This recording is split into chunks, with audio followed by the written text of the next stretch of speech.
Pero hoy vamos a dar lectura, ¿qué le parece?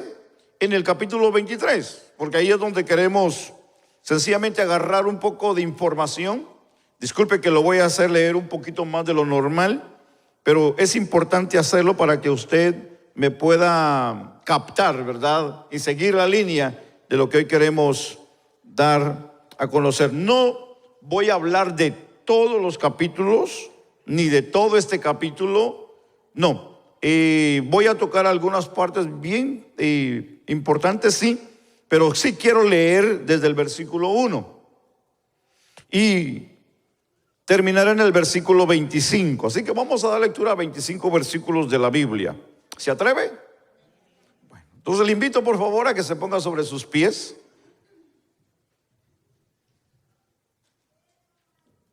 Y vamos a dar lectura a la palabra del Señor y la leemos honrando al Padre, al Hijo y al Espíritu Santo. ¿Alguien dice amén? La Biblia dice: entonces el rey mandó reunir con él a todos los ancianos de Judá y de Jerusalén. Y subió el rey a la casa de Jehová con todos los varones de Judá y con todos los moradores de Jerusalén, con los sacerdotes y profetas y con todo el pueblo, desde el más chico hasta el más grande. Y leyó oyendo ellos todas las palabras del libro del pacto que había sido hallada en la casa de Jehová. Y poniéndose el rey en pie junto a la columna, hizo pacto delante de Jehová, de que irían en pos de Jehová, guardarían sus mandamientos, sus testimonios y sus estatutos, con todo el corazón y con toda el alma, y que cumplieran las palabras del pacto que estaban escritas en aquel libro. Y todo el pueblo confirmó, dice la Biblia, el pacto.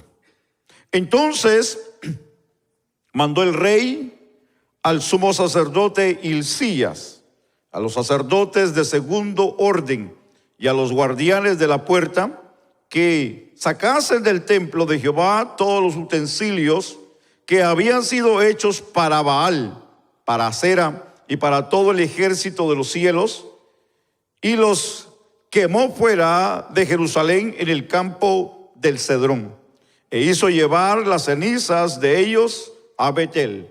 Yo le voy a pedir que me ayude, que me ponga mucha atención a lo que estoy leyendo, porque es importante que usted me ayude a entender, porque aquí hay una parte interesante que necesito que usted me ayude a entender. El versículo 5 dice: y quitó a los sacerdotes idólatras que habían puesto los reyes de Judá para que quemasen incienso en los lugares altos en las ciudades de Judá y en los alrededores de Jerusalén, asimismo a los que quemaban incienso a Baal, al sol y a la luna, y a los signos del... Fíjese que hasta dónde andaba el zodiaco, hermanos. Dice que eso no es nuevo, ¿ok? Eso que andan por ahí adivinando y leyendo tanta cosa, y ustedes, si es uno de los que creen el zodiaco, tenga cuidado. Y a los del signo del zodiaco y a todos los del ejército de los cielos. Hizo también sacar la imagen de Acera fuera de la casa de Jehová. ¿En dónde estaba esta imagen? En la casa de Jehová. Fuera de Jerusalén al valle del Cedrón, y la quemó en el valle del Cedrón, y la convirtió en polvo, y echó el polvo sobre los sepulcros de los hijos del pueblo. Además derribó los lugares de prostitución idólatra que estaban en la casa de Jehová, en los cuales tejían las mujeres tiendas para Acera. E hizo venir todos los sacerdotes de las ciudades de Judá, y profanó los lugares altos donde los sacerdotes quemaban incienso, desde Jeba hasta Beerseba, y derribó los altares de las puertas que estaban a la entrada de la puerta de Josué, gobernador de la ciudad, que estaba a la mano izquierda, a la puerta de la ciudad. Pero los sacerdotes de los lugares altos no subían al altar de Jehová en Jerusalén, sino que comían panes sin levadura entre sus hermanos. Asimismo profanó Tofet, que está en el valle de los hijos de Hinnom, para que ninguno pasase su hijo o su hija por fuego a Moloc. Quitó también los caballos que los reyes de Judá habían dedicado al sol, a la entrada del templo de Jehová, junto a la cámara de Natán, Melec, eunuco, el cual tenía a su cargo los ejidos, y quemó al fuego los carros del sol. Derribó además el rey los altares que estaban sobre la azotea de la sala de Acaz, que los reyes de Judá habían hecho, y los altares que había hecho Manasés en los dos atrios de la casa de Jehová. Y de ahí corrió y arrojó el polvo al arroyo del Cedrón. Asimismo profanó el rey los lugares altos que estaban delante de Jerusalén, a la mano derecha del monte de la destrucción, los cuales Salomón, rey, escuche bien, de Israel, había edificado. Astoret, ídolo abominable de los sidonios. Quemos, ídolo abominable de Moab. Y a Milcom, ídolo abominable de los hijos de Amón. Quebró las estatuas y derribó las imágenes de acera, y llenó el lugar de ellos de huesos de hombres.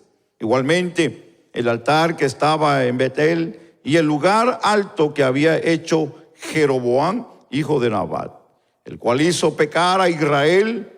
Aquel altar y el lugar alto destruyó y lo quemó, e hizo polvo, y puso fuego a la imagen de acera. Y se volvió Josías, y viendo los sepulcros que estaban ahí en el monte, envió y sacó los huesos de los sepulcros y los quemó sobre el altar para contaminarlos, conforme a la palabra de Jehová que había profetizado el varón de Dios, el cual había anunciado esto. Después dijo: ¿qué monumento es este que veo? Y los de la ciudad le respondieron: este es el sepulcro del varón de Dios que vino de Judá y profetizó estas cosas que tú has hecho sobre el altar de Betel. Y él dijo: dejadlo, ninguno mueva sus huesos. Y así fueron preservados sus huesos y los huesos del profeta que había venido de Samaria.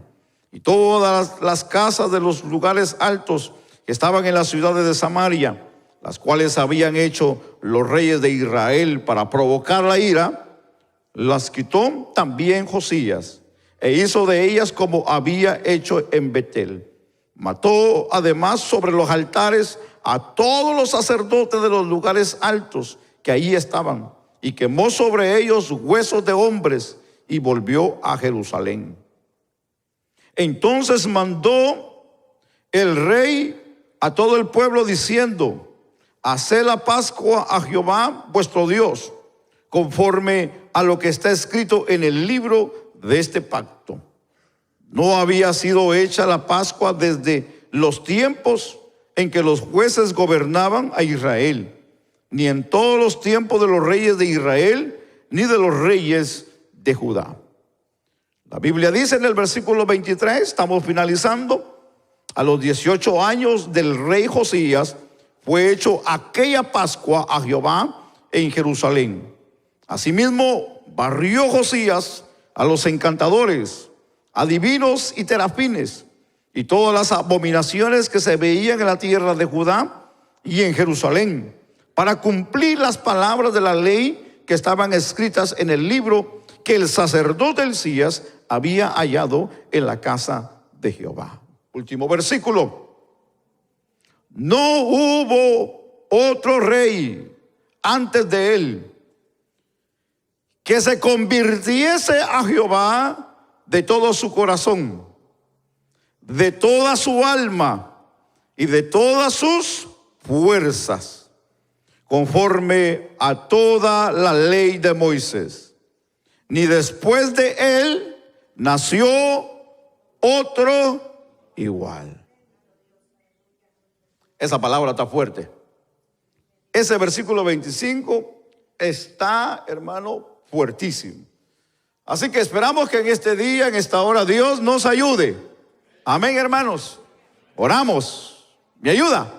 Oremos todos. Buen Dios y Padre, soberano Dios, Dios del cielo y de la tierra. Tú eres el único que mereces gloria, honra, honor y alabanza. Señor, hoy venimos a presentarnos delante de ti, reconociendo, Señor, nuestra debilidad, nuestra inferioridad. Señor, que somos polvo y que tú eres Dios, tú eres el hacedor, tú eres el grande, tú eres el creador. Señor, en tus manos, Señor, está el mundo, Señor, están nuestras vidas y todo el universo que ha sido creado por ti. Señor, tuyo es, y tuya es la gloria, y tuya es la honra, Señor. Hoy venimos a presentarnos delante de ti, a reconocer tu majestad, pero también a presentar nuestras necesidades, creyendo que tú eres el único que puedes, Señor, obrar en nuestros corazones, en nuestras vidas, Señor, en lo más profundo de nosotros, donde solamente tú conoces y sabes lo que existe. Padre, te doy gracias, te alabo y te bendigo. Bendice esta reunión como lo has estado haciendo desde el principio. Muchas gracias en Cristo Jesús. Amén y amén. Tenga la amabilidad, por favor, de tomar su lugar. Gracias.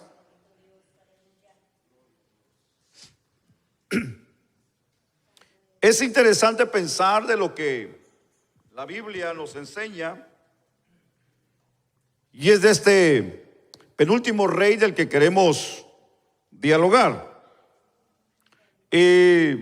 Solamente déjeme marcar algo rápido que es importante que usted sepa y conozca de lo que hemos estado dialogando rápidamente.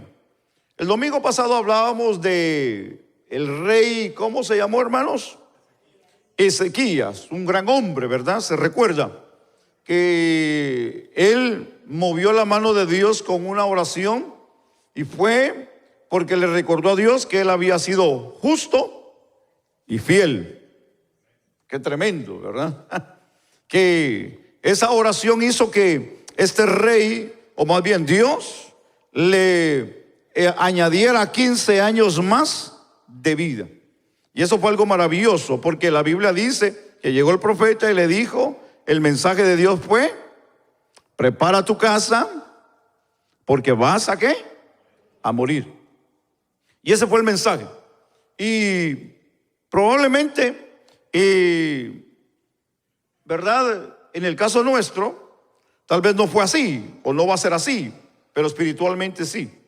Espiritualmente sí, porque hay muchas personas que en realidad, hermanos, no están muriendo físicamente dentro de la iglesia, pero sí están muriendo espiritualmente. Entonces es un poquito, y tenemos que entender esta parte, que tenemos que tener demasiado cuidado en esta parte. Así que entendamos que los reyes que vivieron o que estuvieron fueron varios reyes que comenzaron de una manera a vivir malamente, que este es el caso del hijo de Ezequías. Y el hijo que le sucede a Ezequías viene a ser Manasés.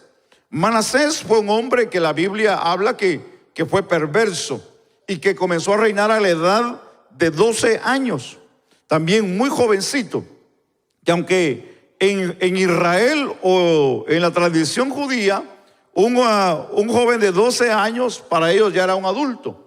Pero conforme a la ley, Manasés no vivió bajo la ley. Manasés no se sujetó a la ley de Dios, sino que la Biblia dice de que Manasés vino a restaurar todos los altares que su padre Ezequías había destruido.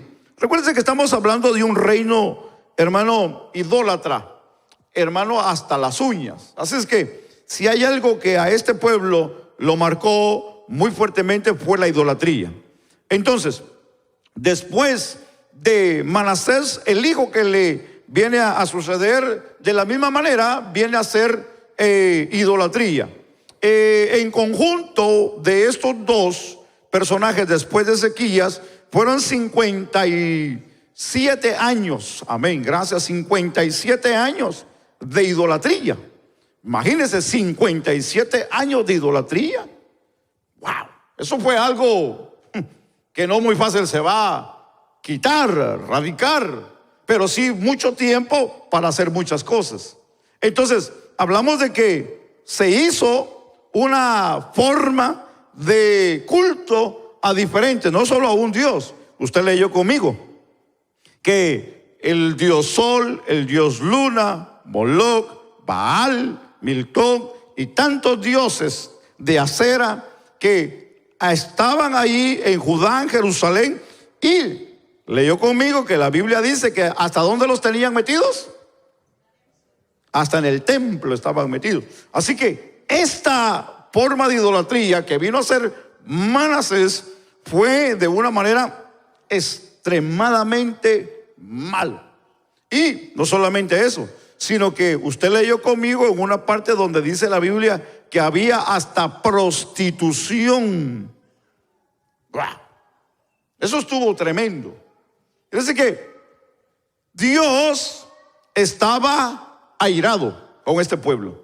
Estaba airado, estaba lo que es enojadísimo con este pueblo por lo que estaban haciendo. Pero como se dice, ¿verdad, hermanos? Un lirio en un pantano, hermano, qué hermosura, ¿verdad? Conocen los lirios, esas flores blancas, que aunque hay otros colores, pero muchos de ellos se dan en los pantanos. Un lirio en un pantano, qué contraste de que en medio de un lodo se da algo hermoso.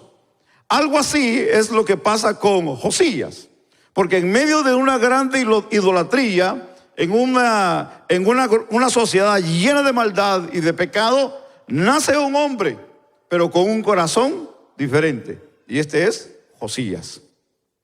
Entonces, entendamos algo interesante en esta historia, porque cuando hablamos aquí de reforma, se pueden venir muchos personajes. Recuérdense que la Biblia no solo habla de reformadores, sino que también habla de gente que trajeron grandes avivamientos a las ciudades, a los pueblos. Por ejemplo,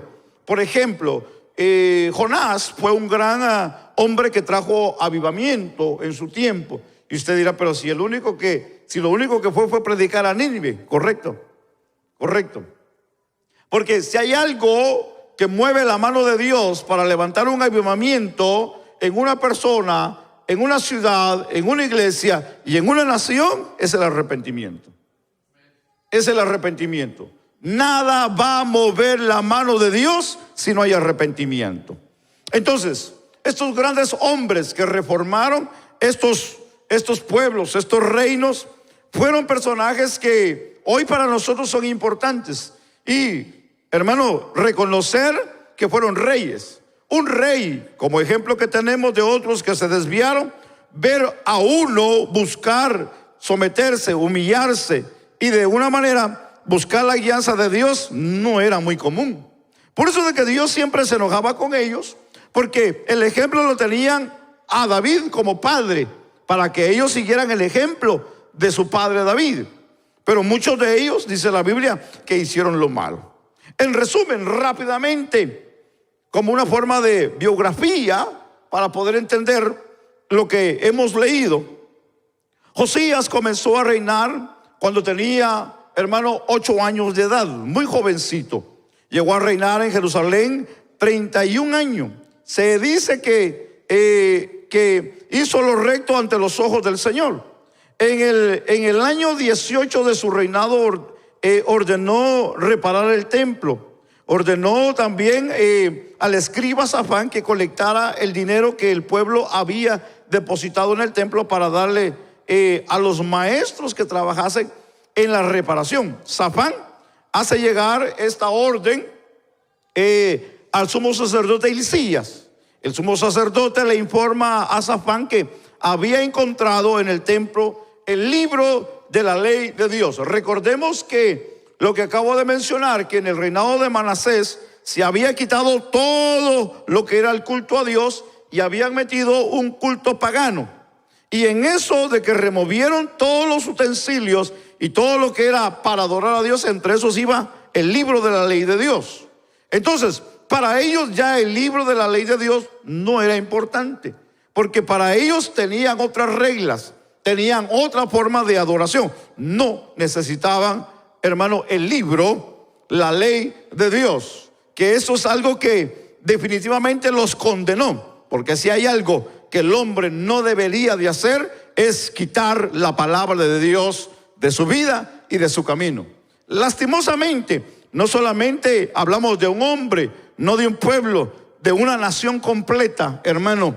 Una nación que hace a un lado la palabra de Dios tiene problemas con Dios.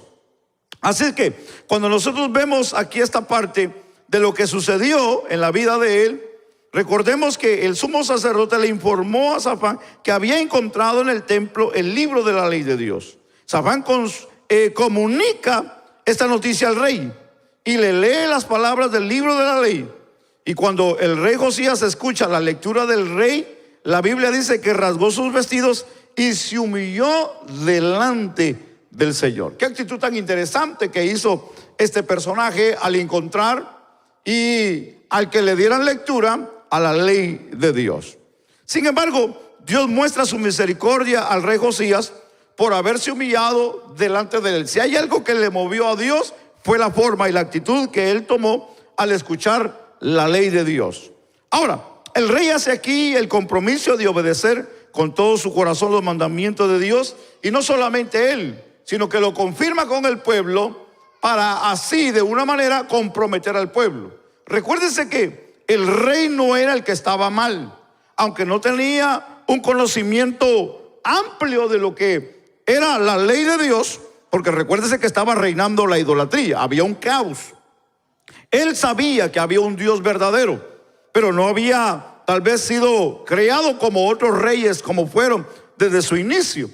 Pero aquí cuando él se da cuenta de la ley, lo que es la palabra de Dios, él rasga sus vestidos, se humilla ante Dios y reconoce que él es Dios. Y aquí es donde entra una parte interesante, porque si hay algo que debemos de marcar, que él mueve ahora al pueblo para que el pueblo también se acercara a Dios. El problema no estaba en el rey, el problema estaba en el pueblo. El problema estaba en el pueblo, porque el pueblo estaba influenciado por una idolatría, por una maldición y por un juicio. Pero por ellos mismos no estaban haciendo nada en absoluto. Entonces, ¿qué es lo que nosotros podemos observar en esto?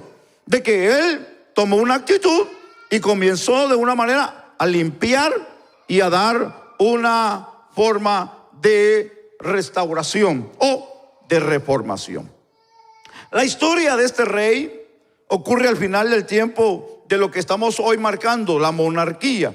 A la muerte de Josías, recordemos que la historia nos enseña que reinó Joacás, que fue llevado cautivo por el faraón, y voy a mencionar el nombre porque es importante que usted conozca esto. Le recomiendo que en su casa lea la Biblia, lea todos estos capítulos, se familiarice y entienda cómo Dios trabajó con este pueblo hasta su final en esta forma de reyes. Y fue nombrado su hermano Eliaquín, que después el rey de Judá fue invadido por los babilónicos. Esto ocurrió por el gran pecado de los reyes de Judá y del pueblo, que abandonaron el verdadero Dios y se entregaron a los ídolos. Ejemplo de esto son los reyes anteriores a Josías, que la palabra nos dice de ellos y nos enseña en el capítulo 21 y en el segundo libro de los Reyes, versículo 2 y versículo 3, donde la Biblia dice que Manasés hizo lo malo ante los ojos del Señor, porque reedificó los lugares altos de su padre Ezequías.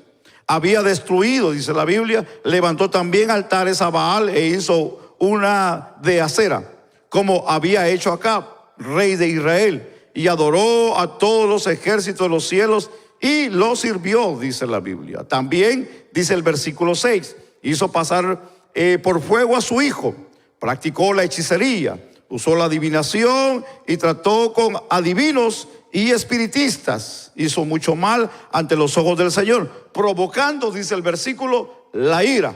Así que Manasés no fue una persona que haya tratado, vamos a decir, ¿verdad?, pensado en honrar a Dios. Se ve en la historia que en ningún momento a él le llamó la atención servir al Dios verdadero.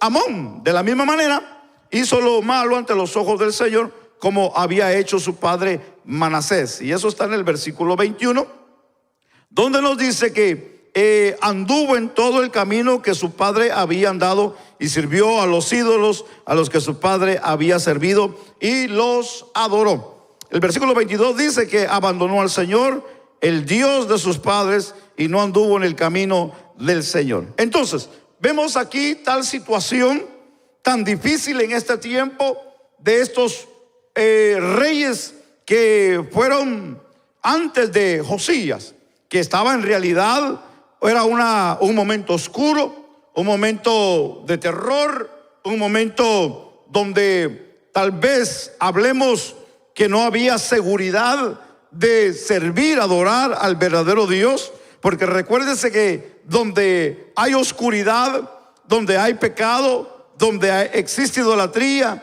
donde existe un culto que no es al verdadero Dios, siempre el culto al verdadero Dios, hermano, muchas de las veces es vituperado, es asolado, y muchas de las veces es como el enemigo. Y eso fue lo que sucedió al principio de la iglesia cristiana. Si hay algo que la historia de la iglesia cristiana nos enseña, que los primeros cristianos sufrieron y dieron su vida por causa del evangelio, porque algo que no querían escuchar era otra forma de predicación, menos el decir que Cristo, hermano, había resucitado y que Cristo era el único que podía salvar. No era la religión, no era el Papa, no era nadie, no era el clero, no, sino era Cristo. Y eso vino a traer grandes y serios problemas en aquellos tiempos. Por eso que cuando nosotros hablamos aquí de esta parte interesante del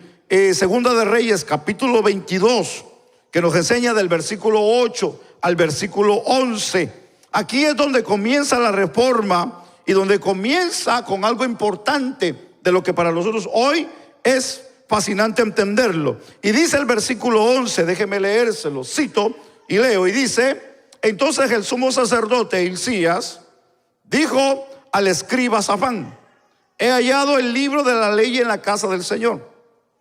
E Hilcías dio el libro a Safán, y este lo leyó. 9. Y el escriba Safán vino al rey y trajo palabra al rey diciendo: sus siervos han tomado el dinero que se halló en la casa y lo han puesto en mano de los obreros encargados de supervisar la casa del Señor. El 10 dice: el escriba Safán informó también al rey: el sacerdote Hilcías me ha dado un libro. Y Safán lo leyó en la presencia del rey. Y cuando el rey oyó las palabras del libro de la ley, dice la Biblia que rasgó sus vestidos. Recuérdense que Hilcías era el sumo sacerdote y Safán era el escriba.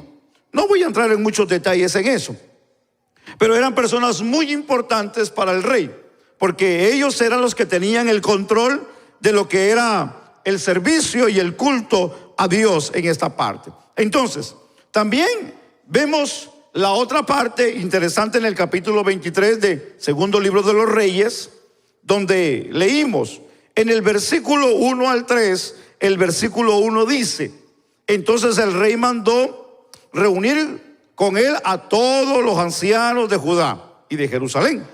Y el rey subió a la casa del Señor, y con él todos los hombres de Judá, todos los habitantes de Jerusalén, los sacerdotes, los profetas y todo el pueblo, desde el menor, dice la Biblia, hasta el mayor. Y leyó en su presencia todas las palabras del libro del pacto que había sido hallado en la casa del Señor. Versículo 3. Después el rey se puso en pie junto a la columna e hizo pacto delante del Señor de andar en pos del Señor y de guardar sus mandamientos, sus testimonios, sus estatutos, con todo su corazón y con toda su alma, para cumplir las palabras de este pacto escritas en este libro. Escuchen. Y todo el pueblo, dice la Biblia una vez más, vuelvo a repetirlo, confirmó el pacto. En el versículo 8 al 11 del capítulo 22, vemos que él viene y tomó una actitud de él escuchar la ley de Dios y se rasgó el vestido y se humilló delante de Dios. Pero la acción del capítulo 23, del versículo 1 al 3 que hemos leído, nos damos cuenta que no solamente él recibió y de una manera se dio cuenta, sino que también él quería que el pueblo se diera cuenta de la magnitud del gran problema que se estaba por un momento a llevar a cabo, y era el juicio de Dios. Porque si hay algo que la Biblia nos dice que a él, hermano, lo hizo actuar de esa manera, fue que ahí estaba escrito que todos aquellos que no hicieran conforme a la ley de Dios iban a ser castigados. Eso lo hizo cambiar de actitud. Pero no se quedó ahí. Hemos leído donde él viene y reúne al pueblo, reúne profetas, reúne sacerdotes, reúne a los ancianos, reúne al pueblo y le dicen: nos vamos a humillar. Y él comienza a leer lo que se le había leído para que el pueblo entendiera en dónde estaban parados. Y ahí donde leímos que dice la Biblia que el pueblo confirmó el pacto. En otras palabras, estuvieron de acuerdo en servir, en humillarse, en buscar a Dios, en reconocer que el único Dios es el Dios que hizo el cielo y la tierra. Eso es fascinante. Si hay algo que tenemos que mostrar aquí, es que la reforma comienza cuando la palabra se le da su lugar. Y hay algo aquí que debemos de entender, que la reforma ocurrió cuando se descubrió la palabra de Dios, y esto fue lo que trajo la motivación hacia la vida de ellos o hacia la vida de él. Entonces, entendamos que no hay un cambio verdadero si no está la palabra de Dios. La palabra de Dios es lo que viene de una manera a iluminarnos no solamente los ojos, sino el alma. La palabra de Dios es la que nos va a sacar de la duda, de la ignorancia, y es la que nos va a dar a entender dos cosas bien interesantes: el amor y también la ira de Dios. Porque si hay algo que la Biblia nos enseña, no es solamente una vida eterna, sino que también nos enseña que hay una muerte eterna, que hay un cielo, pero que también hay un infierno, que hay una redención, pero que también hay una condenación. Entonces, la palabra de Dios no solamente nos manda a reconocer que hay, hermano, un Dios, sino que hay un Dios de amor, pero también que hay un Dios, hermano, que castiga el pecado. ¿Alguien está aquí en este día?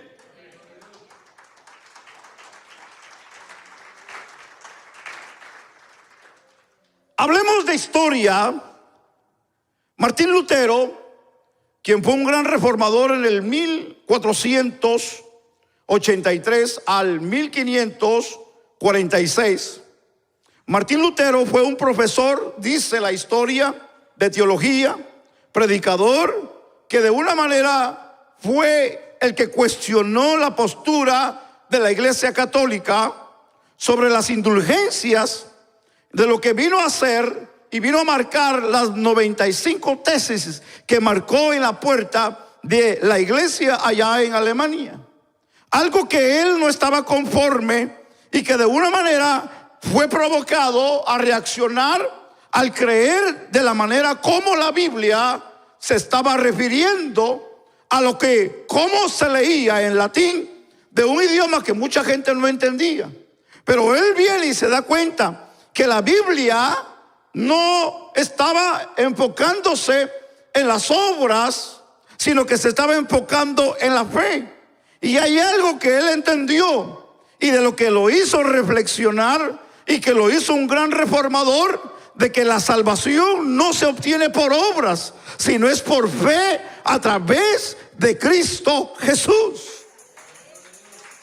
Lutero, quien vino a ser un gran reformador, vino y fue el que vino a disminuir el número de los que se conoce como religiosamente sacramentos. Y habían 7 que ellos apoyaban fuertemente, que eran los correctos, pero él en su reforma y de una manera, de su forma como peleó a través de la fe en el Señor, lo redujo a dos bien importantes que hoy la iglesia cristiana practica, y es el bautismo y es la cena del Señor, que es algo que la Biblia no nos dice que son sacramentos, sino que son mandamientos del Señor. Así que si hay algo que la Biblia hoy nos enseña, mis amados hermanos, es lo que es lo verdadero y lo también de lo que mucha gente pueden hacer hablando de la falsedad. Pero su introducción de la Biblia en alemán impactó tanto a la iglesia en aquel tiempo, porque no había una Biblia en alemán, pero Lutero fue el primero que tradujo la Biblia, a alemán, y de esa misma manera, de una manera, fue que él vino a conquistar y vino a influenciar el desarrollo de lo que fue la iglesia en aquel entonces, que como se conoce, la iglesia protestante a nivel mundial. Y esta forma de lo que Lutero hizo vino a marcar una grande historia. Hablemos de Calvino, Juan Calvino, del 1509, fue un hombre extraordinario, que fue también un gran teólogo, pastor, que fue francés. En Ginebra, de una manera, fue líder de la reforma protestante, además de su fama teológica, sistemática, de la manera como él vino a aprender y a estudiar, fue en uno de los institutos teológicos, hermano, de Calvino, de que él mismo había preparado. Y de una manera escribió comentarios sobre la mayoría en sus libros de lo que fue, de una manera, el énfasis de la gloria y de la soberanía. Eso fue su énfasis. A pesar de que él había formado una forma de institutos, de escuelas y preparación para que de ahí formar y plantar iglesias en lo que fue Francia. Este hombre, Calvino, que fue un gran reformador en el 1500, vino a hacer una grande revolución. Pero hablemos de Knox, John Knox, que fue un hombre extraordinario, un reformador, de lo que vino siendo alguien que vino a aprender de Calvino. Calvino, que influenció, este hombre fue escocés. En Escocia fue un hombre que en su momento difícil de la gran persecución en contra del protestantismo, la iglesia católica estaba persiguiendo a todos. En ese tiempo de la persecución más grande es donde este hombre recibe un llamado de Dios. Es interesante lo que la historia dice, porque cuando estaba en lo más fuerte la persecución contra el cristianismo, Dios le dice que vaya y predique. Y cuando él recibe el llamado de Dios y comienza a predicar, lo primero que se encuentra es con la cárcel.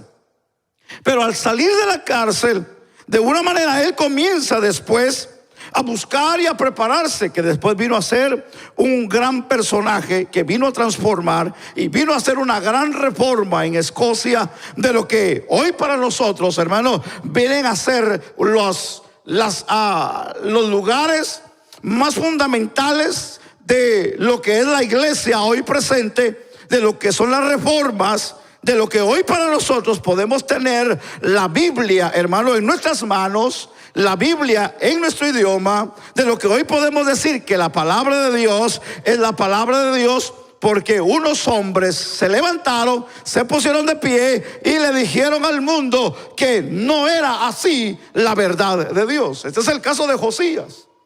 Josías se tuvo que levantar y dijo: señores, esto no es así. Si ustedes quieren servir a Dios, tenemos que hacerlo de la manera correcta. Y servir a Dios es sacar toda la idolatría. Y de una manera, Josías vino a hacer, vamos a llamarle como dijo la Biblia, vino a hacer, a barrer con toda la idolatría de aquel entonces. Cuando mencionamos esta parte interesante de la Biblia, es algo que debemos de entender, la motivación que vino a traer la reforma. Y la reforma que vino a marcar aquí esta parte importante en la vida del pueblo y en la vida de Josías es el arrepentimiento. Porque si hay algo que la Biblia nos dice, que Josías, hermano, tomó una actitud que vino a marcar no solamente al pueblo, sino que también movió la mano de Dios. La Biblia dice en Segunda de Reyes, capítulo 22 y versículo 11, cuando el rey oyó las palabras del libro de la ley, rasgó sus vestidos. Si hay algo, hermano, que nos va a motivar, hermano, o lo que nos va a motivar la reforma, es por el arrepentimiento.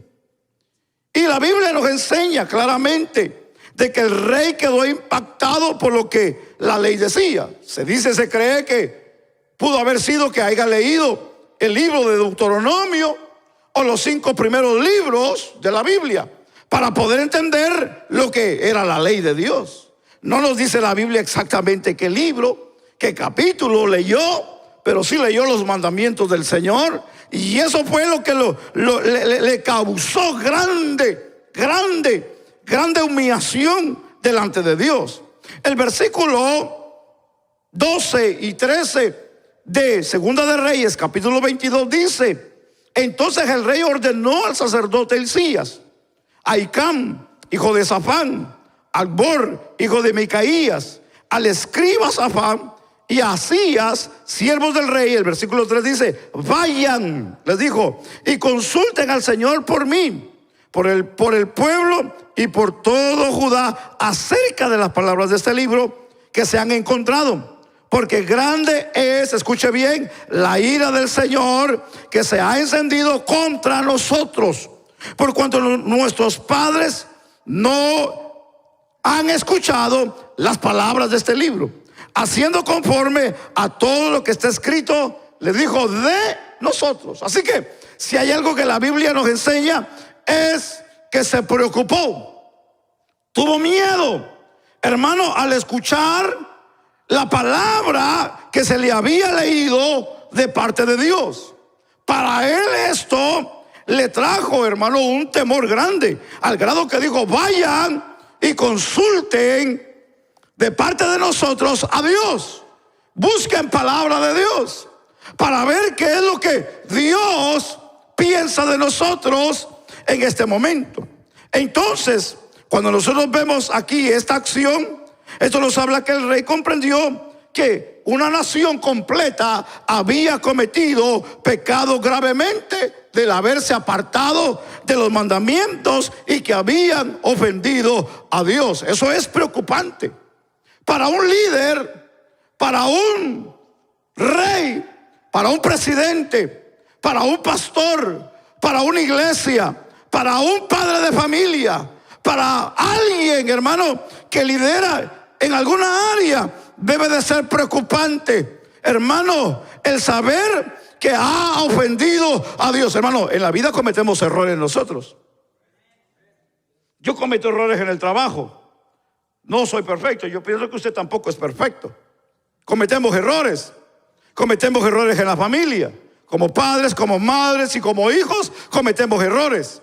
Y hay cosas, hermano, que muchas de las veces no las reparamos por el orgullo o por lo que dirán, porque yo así fui criado y todas estas cosas. Y tal vez no traigan grande repercusión o vaya a afectar tanto. Probablemente que la mayoría se afectan.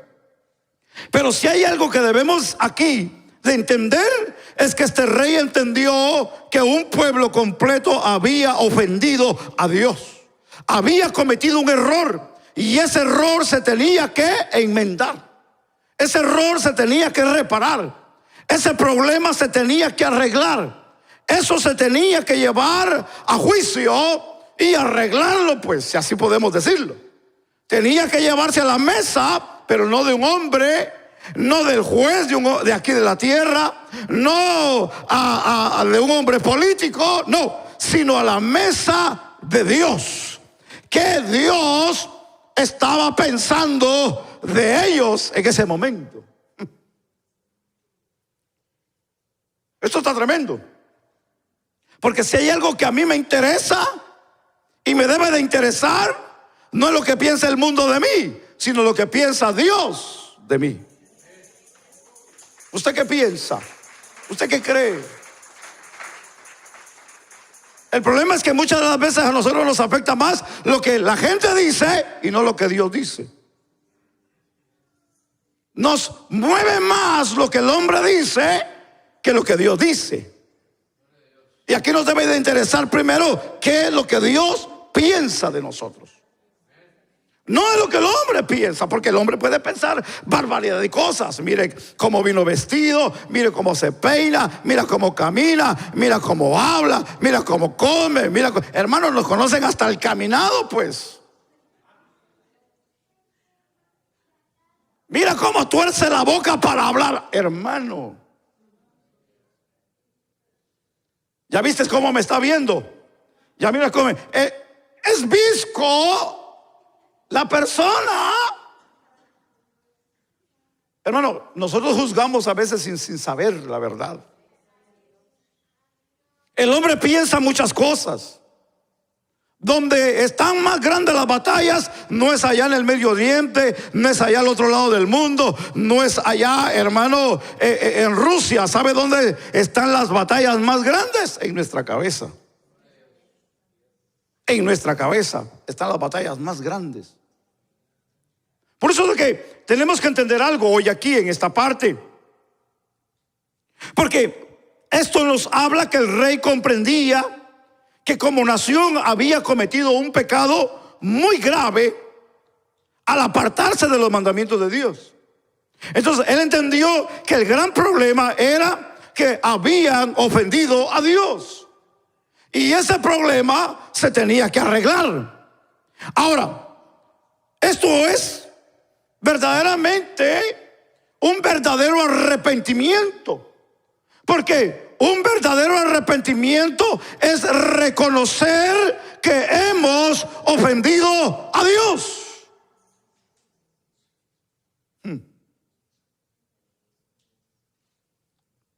Cuando cometemos errores en el matrimonio, hay situaciones que nos cuesta a veces pedir perdón. Yo no tengo problema de eso, no sé usted. Pero muchas de las veces nos gusta que nos pidan perdón, pero a nosotros nos cuesta pedir perdón. Porque muchas de las veces nosotros creemos y sentimos que somos los ofendidos. Y como creemos que somos los ofendidos, necesitamos que ese alguien venga a pedirnos perdón. Y cuando muchas de las veces, y entendemos esta parte, déjeme decirle, hay que entenderlo, hay que ser franco en esta parte. Porque cuando pasa 1, 2, 3, 4 y 5 veces, como si ya el corazón se hace tan duro, porque dice, si el mismo problema, la misma dificultad, es el mismo detalle, nunca se va a arreglar la persona. Entonces no hay forma muchas de las veces de decirle, sí, está bien, yo te perdono. El problema es de que no es tanto sí, el problema es de que la persona que ha cometido el error nunca toma una buena iniciativa de cambiar. Ese es el problema. Porque hay personas, hermano, que solamente piden perdón como para apaciguar el agua, no para cambiar la situación. Que de esos hay muchos, de esos hay bastantes. Le dicen, perdóname, ya no lo vuelvo a hacer, espérenlo 15 días y va a volver a cometer el mismo error. Va a cometer el mismo error hasta que no se determine en cambiar esa actitud. Mientras lo va a seguir haciendo. Una persona que miente va a mentir mucho. Y es posible hasta que se muera va a mentir. Si no cambia su actitud, si no cambia su forma, si no cambia su forma de pensar. Entonces, entendamos de que hay personas, hermano, que las cosas ya las hacen tan reales, pues. A veces, hermano, hay cosas que uno dice, wow, esta persona no se sabe si está mintiendo o diciendo la verdad. Allá en nuestros países hay un grupo del gobierno que salen a reclutar gente a las calles, y ellos, cuando son de parte para poder meterlos al ejército, en otros países le llaman la guardia, no sé cómo le llaman en su país. Y en el pueblo había un hombre tan mentiroso, de que la gente decía: mira, ese hombre ya lo conocían que era mentiroso, pero había alguien que no lo conocía. Y ese alguien le dice: mira, aquel hombre que viene allá, le dice, es tan mentiroso, le dice que lo que dice se le cree. Y le dice: no creo, le dijo. No creo, le dijo. Y le dice, y cuando pasa le dice: hey, le dice, mira, dice él que dice que no eres mentiroso. Y él viene y le dice: corran porque ahí viene la guardia, le dice. Y se pegaron la gran carrera creyendo que venía la guardia. Y le dice: ¿ya viste? ¿Te das cuenta? Le dice: es mentira lo que dice. Pero lo dice tan real, tan verdadero, de que se da uno cuenta que la persona lo dice tan real, pero está mintiendo. Es interesante pensar que este personaje, Josías, estaba de una manera motivado y motivando al pueblo a un arrepentimiento, pero no un arrepentimiento de una manera pasajera. Él quería que en ellos hubiera un arrepentimiento genuino en su vida. Entendamos que la reforma implica realizar cambios. Eso es lo que implica la reforma. La reforma es algo que ya fue hecho, algo que necesita volverse a hacer, algo que en algún momento trabajó, se hizo, funcionó, pero dejó de funcionar. Y ese algo que no dejó que siguiera funcionando, hay que buscar ese problema para quitarlo, desarraigarlo, para que siga trabajando. Esa es la forma de entender lo que es una reforma. Entonces, cuando hablamos aquí de lo que nos enseña, es una forma de confrontar el problema con la palabra, y después de consultar a Dios, Josías comienza aquí una reforma a lo que fue a la nación. Tal reforma que consistió en dos cosas importantes. Número uno, como leímos, eliminó de Israel todo lo relacionado con el culto a los ídolos y todo aquello que robaba la adoración al verdadero Dios. Dos, restauró la fiesta de lo que viene a ser la fiesta de la Pascua, algo muy importante en aquellos entonces, que no solamente quitó la idolatría, sino que también trajo culto, trajo fiesta al verdadero Dios. Eso de una manera lo marcó y se lo dejó bien claros en el versículo 21 y 23 donde leímos. Nos enseña, le voy a leer, y dice: entonces el rey ordenó a todo el pueblo celebrar la Pascua al Señor su Dios, como está escrito en el libro del pacto. ¿Qué fue lo que él usó? La ley, el libro, para poder marcar un culto, una fiesta a Dios. Entonces restauró la fiesta de la Pascua, algo que la Biblia dice que no se había hecho por mucho tiempo. Ahora, entendamos aquí que se nos dice que la Pascua no se celebraba desde muchos tiempos atrás. La Biblia aquí donde leímos dice que desde los jueces, eso quiere decir que ni David había celebrado la Pascua. Eso es lo que quiere decir. Hablando desde los primeros reyes, no habían celebrado la Pascua como la vino a celebrar este personaje. Estamos hablando que ya estamos culminando una etapa de tiempo, un ciclo de tiempo, un trato de Dios con el pueblo. Eso quiere decir que la gente había batallado por muchos largos años en restaurar el culto verdadero a Dios. Pero este hombre vino a marcar la historia. Este hombre vino a marcar algo importante en la vida, Porque si hay algo que debemos de marcar aquí, es que se nos dice que la Pascua no se había celebrado desde muchos tiempos, desde los jueces. Es importante que Josías haya de alguna manera restaurado la celebración de ese momento tan importante. Sí, era importante, claro que sí. Estas dos cosas de alguna manera nos marca que vino a hacer. Vino a limpiar y vino a restaurar a Israel de la manera correcta, cómo buscar al verdadero Dios. La historia nos dice rápidamente, mis amados hermanos, al igual que Josías, nosotros hoy en día también necesitamos una reforma en nosotros. Necesitamos una reforma en el país. Necesitamos una reforma en el país. Necesitamos una reforma en el mundo. Necesitamos una reforma en el mundo. Necesitamos una reforma en nuestra ciudad. Necesitamos una reforma en nuestra ciudad. En la sociedad. Necesitamos una reforma en la economía. Necesitamos una reforma, hermano, en las escuelas. Necesitamos una reforma en las familias. Necesitamos una reforma como individuos. Y también necesitamos una reforma como iglesia. Ahora, podemos pensar que estamos llevando vidas ordenadas. Probablemente. Podemos pensar que estamos haciendo lo correcto, probablemente. Y tal vez decimos, yo asisto a la iglesia, yo adoro, yo canto, yo leo la Biblia y hago algunas otras cosas más. Y podemos decir, estamos haciendo lo correcto.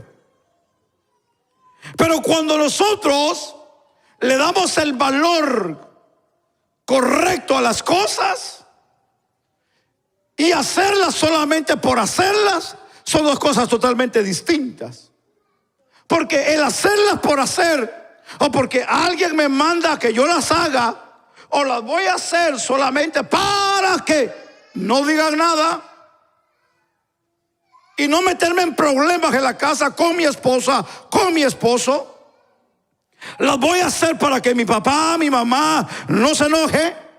Lo voy a hacer para que el líder de la iglesia no me busque, ni me llame, ni me ande preguntando. Voy a hacerlas. Una cosa es hacerlas, otra cosa es estar convencido y convertido de lo que yo estoy haciendo. Si hay algo que este rey nos deja claro, es que este rey se había convencido y convertido. Y cómo nosotros podemos ver su convertimiento es cuando él escucha la palabra de Dios y se humilla delante de Dios. Ahora, la Biblia dice que entonces él manda a consultar a Jehová y le dice, vayan y consulten y vayan y busquen a la profetisa Hulda para ver qué es lo que Dios tiene para nosotros. Cuando van aquellos hombres a consultar palabra de Dios, la profetisa les sale al encuentro y le dice, ustedes vienen de parte del rey. Los agarró en el camino. No les preguntó, dígame qué piensan, cómo están, qué pasó. No. El hombre y la mujer de Dios ya sabe lo que va a pasar antes que pregunten. Y le dice, así dice Dios, dígale al rey que porque se humilló, le dijo, va a dormir con sus padres y no va a ver la calamidad y el juicio que viene a este pueblo. Pero yo estoy enojado con el pueblo, le dijo. Interesante. Porque el hombre mostró una humillación verdadera, pero el pueblo no mostró una humillación verdadera. Porque si hay algo que la Biblia nos enseña que Jonás hizo, fue enojarse porque Dios perdonó a Nínive, hermanos. ¿Y por qué Dios perdonó a Nínive? Si Nínive era mala, era pecadora, era idólatra, le tenían miedo por su forma de matar a la gente, no tenían, hermanos, ni compasión ni amor, eran crueles. Pero Dios los perdonó. Dios los perdonó. ¿Por qué Dios los perdonó? Porque la Biblia dice que el mensaje de Jonás, el mensaje más corto de la Biblia, Nínive será destruida dentro de 40 días. Ese era su mensaje. Ese era su mensaje. Nínive será destruida en el lapso de 40 años. Y así iba predicando. Nínive será destruida en 40 días, perdón. Y ahí iba predicando. Ese era el mensaje de juicio. 40 días. Venía juicio. ¿Y qué dice la Biblia? Usted conoce la historia. Que llegó a los oídos ¿de quién? Del rey. Y el rey, dice la Biblia, que vino y se humilló y mandó a que toda la nación ayunara, desde el más pequeño hasta el más grande, y hasta los animales metió en ayuno. ¿Y qué dice la Biblia? Que la Biblia dice que Dios perdonó a Nínive. A mí me gusta lo que dice Jonás, porque Jonás se enojó. Porque él se fue a una cima para ver cómo Dios iba a destruir a Nínive si no se arrepentía. Pero cuando él se da cuenta que el tiempo ha pasado y no pasa nada, él dice: yo sabía que tú los ibas a perdonar. Es que mire, hermano, no hay nada que mueva la mano de Dios cuando alguien se humilla delante de Dios, hermano. Si hay algo que mueve a Dios, es un corazón que se humilla. Es un corazón que hace reforma en su vida. Hoy Dios no nos está llamando a hacer reformas, hermano. ¿Cómo podemos decir? A la nación. La reforma hoy en día no es de cambiarle a la palabra, porque la palabra ya está hecha, ya está completa. No le podemos quitar, no le podemos añadir. No podemos adulterar esta palabra, porque esta palabra es bendita. Aunque hay algunos que se atreven a alterarla, hermano, Dios tenga misericordia de ellos, porque la Biblia dice que el que le quitare o le añadiere, las plagas de Egipto vendrán sobre de él. Hay un juicio en la vida de la gente que altera esta palabra. Y tal vez nosotros no le estamos quitando, no le estamos poniendo, pero hay cosas que sí necesitamos hacer reforma, y es en nuestra vida. Hay cosas que nosotros sí necesitamos cambiar. Hay cosas que nosotros necesitamos pedirle a Dios que las quite, que las cambie, que las transforme, que nos haga cada día, hermanos, personas entendidas, sabias, para poder buscar a Dios. Porque la reforma que debe de hacerse a tiempo en todo lo que es esta historia, aquí termina, hermano, con una nota triste. A pesar de todas las reformas que Josías hizo, no se pudo evitar la ira de Dios. Cuando Josías consulta a Dios después de oír la lectura de la ley de Dios, responde que tendría misericordia para él, pero no para el pueblo. Ahora, uno dice: ¿pero por qué? Si hicieron pacto, asistían a la iglesia, cantaban, oraban, atendían a las reuniones, era líder, era maestro, era músico, era cantor, atendía a la gente, sonreía y hacía tantas cosas, sí, pero muchas de las veces hay cosas que nosotros hacemos, hermanos, pero no de corazón. Si hay algo que la Biblia nos enseña a nosotros, es que nosotros necesitamos entender lo que a Dios le agrada y lo que no le agrada a Dios. Tal vez nuestra vida no tiene idolatría. Tal vez nosotros no nos humillamos ante otras imágenes. Tal vez no tenemos problema de adulterio. Tal vez no tenemos problema, hermano, de fornicación. Tal vez no robamos. Tal vez no mentimos. Tal vez no hacemos todas estas barbaridades que la Biblia castiga. Sencillamente porque no somos verdaderos en nuestro culto. Dios, hermano, no acepta nuestro culto. ¿Usted sabe lo que le pasó a Caín y a Abel? Los dos sacrificaron. Los dos llevaron ofrenda. Los dos hicieron lo que sus padres le habían enseñado, pero uno fue aceptado y el otro no fue aceptado. ¿Quiénes fueron los que quemaron fuego extraño dentro del templo y no fue aceptado? ¿Los hijos de quién? De Elí. ¿Se recuerda? Hijos del sumo sacerdote, que eran los hijos de la línea sacerdotal, que podían hacerlo, pero estaban quemando fuego extraño en el altar. Era la misma química, era el mismo orden, el mismo movimiento. Todo, la misma función, todo, el nivel, la cantidad, de la manera como se hacía o cómo se movía, todo era igual. Pero ¿por qué la Biblia le llama fuego extraño? Físicamente era lo mismo, la misma manera, los mismos movimientos. El problema no estaba en lo físico, el problema estaba aquí, en el corazón. ¿Quién fue el rey que se metió a sacrificar o a quemar incienso al altar? ¿Se recuerda del rey que hablamos? ¿Quién fue el rey? Recuérdemelo. Que se metió al templo a querer quemar incienso cuando a él no le tocaba quemar incienso. ¿Y qué fue lo que le pasó? Le pegó lepra de parte de Dios.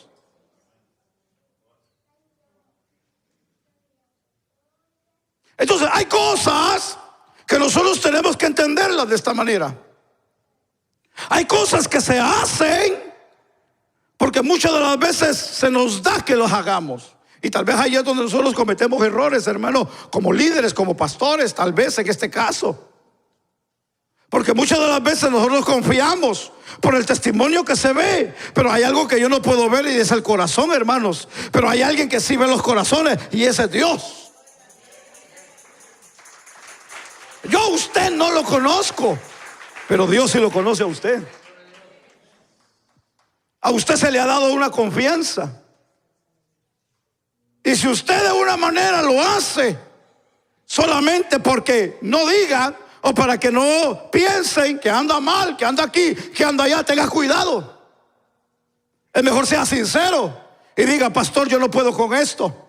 Mire, yo tengo problemas en mi casa, a cada rato me ando peleando con esta mujer. O que diga la hermana: mire pastor, yo no puedo trabajar esto porque cada rato tengo problemas con este viejo en la casa. Pues necesito restaurar mi hogar, necesito restaurar esto primero, necesito trabajar esto primero, necesito hacer esto primero para poder funcionar. No se preocupe, no se preocupe, por mí no se preocupe, hermano. Por mí no se preocupe. Si usted tiene un privilegio y lo deja, no se preocupe. Vendrá otro y lo hará tal vez peor, pero que lo haga de corazón, pues. Que lo haga con sinceridad, que lo haga con devoción, que lo haga con amor, que lo haga con entrega, que lo haga con fidelidad al Dios que lo ha salvado, que lo ha transformado, el Dios eterno. Sí, porque todos tenemos habilidades, todos tenemos talento, pero no se vaya por eso. No se vanagloríe por eso. Que usted hizo, que usted formó, que usted trabajó, y que usted hizo edificios, hizo montañas. Yo siempre he dicho algo: a mí no me lo cuente, a mí hágalo. A mí no me diga qué hizo, no, a mí dígame: aquí estoy para hacerlo. Porque muchas de las veces hacemos cosas ya por solamente por instinto. Y hay cosas que nosotros hacemos solamente porque nos quedó como una experiencia. Dicen por ahí que lo que bien se aprende no se olvida. Y se hace solamente por hacer. Pero muchas de las veces no se hace de corazón. Si hay algo que a mí me preocupa al leer estos pasajes de la Biblia, es entender que nosotros como pueblo caigamos en un desorden creyendo que estamos en un orden. A mí lo que más me preocupa de esto es que nosotros creamos que estamos adorando, sirviendo y cantándole a un Dios verdadero, cuando nosotros nos estamos dando la gloria a nosotros mismos. Si a mí lo que más me preocupa, hermano, es ver a alguien, hermano, que no le da la gloria a Dios. Si hay algo que nosotros debemos de aprender, es de darle la gloria a Dios. Nosotros no estamos aquí por nuestro mérito, no estamos aquí por nuestra fuerza, no estamos aquí porque somos guapos, porque podemos. No, estamos aquí por la gracia bendita del Dios del cielo. ¿Alguien puede bendecir a Dios en este día?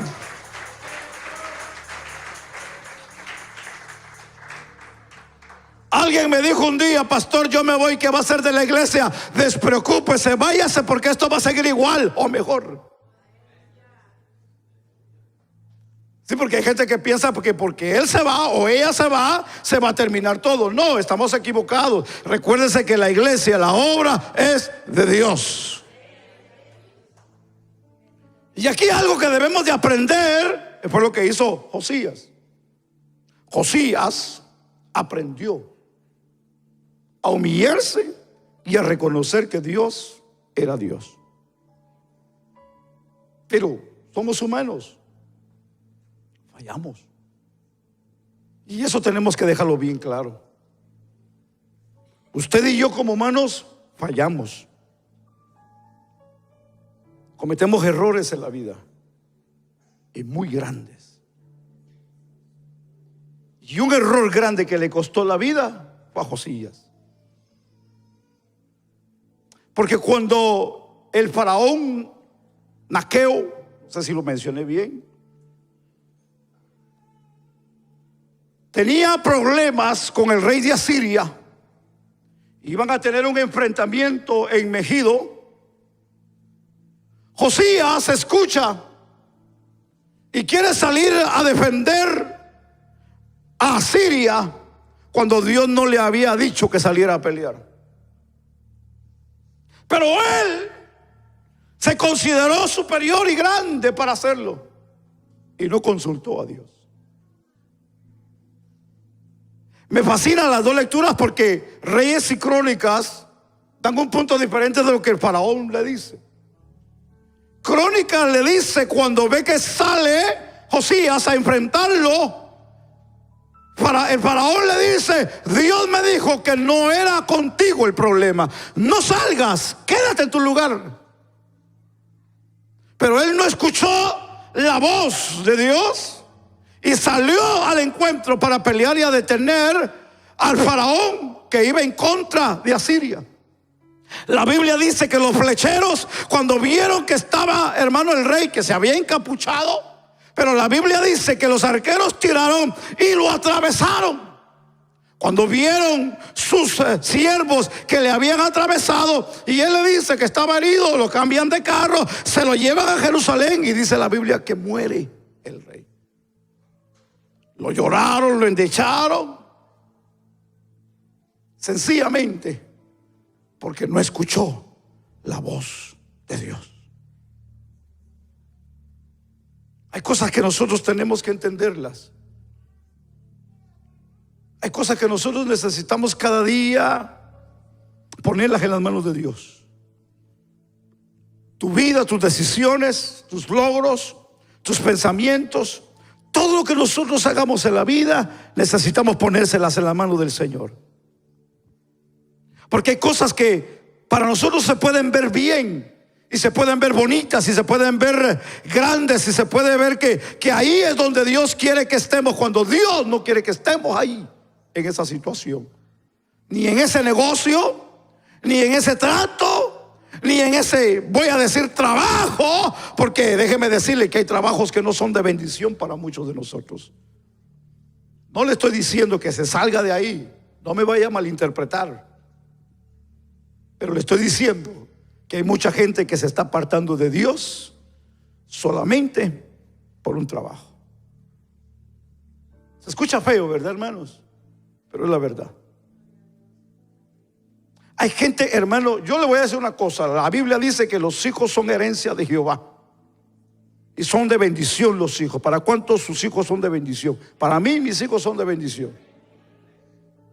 Los hijos no son de tropiezo, ni para la vida, ni para desarrollarse, ni para seguir estudiando, ni para trabajar, ni para ser padre, ni para ser madre. No son estorbo. La parte aquí fascinante es cómo poder lidiar y trabajar con ellos. Pero hay gente aquí, digo aquí, que con un hijo les atrasan la vida para servir a Dios. No digo 2, no digo 3. Yo pienso que el cuarto se lo va a llevar al mundo completamente. Si con uno no pueden lidiar, no van a lidiar con 2. No van a poder lidiar con 3. No van a poder lidiar con 4. Así que la recomendación es: planifica bien y conviértase a Dios. Convirtámonos a Dios. Convirtámonos al Señor. Porque de Él viene nuestro socorro y de Él viene nuestra bendición. Si honramos a Dios, Dios nos va a honrar a nosotros. Preocúpate en honrar a Dios. Preocupémonos en honrar a Dios. Preocupémonos en honrar a Dios. Preocupémonos en humillarnos delante de Dios. No me malinterprete. Tenga todos los hijos que usted quiera, hermano. No le estoy diciendo que no tenga. No. Que Dios le dé todos los hijos que Dios quiera darle. Pero recuerde lo que yo le estoy diciendo. Los hijos son bendición de Dios. Nunca le echen cara ni culpe a sus hijos de su desgracia el día de mañana. Porque Dios sabe lo que nos da y sabe lo que podemos hacer. Lo que no podemos hacer, Dios siempre nos ayudará. Pero depositemos nuestra confianza en Él, que Él hará. Y nos bendecirá. Y abrirá camino. Y traerá nueva fuerza. Y traerá nueva bendición día con día a la vida de nosotros. ¿Alguien puede creerlo en este día?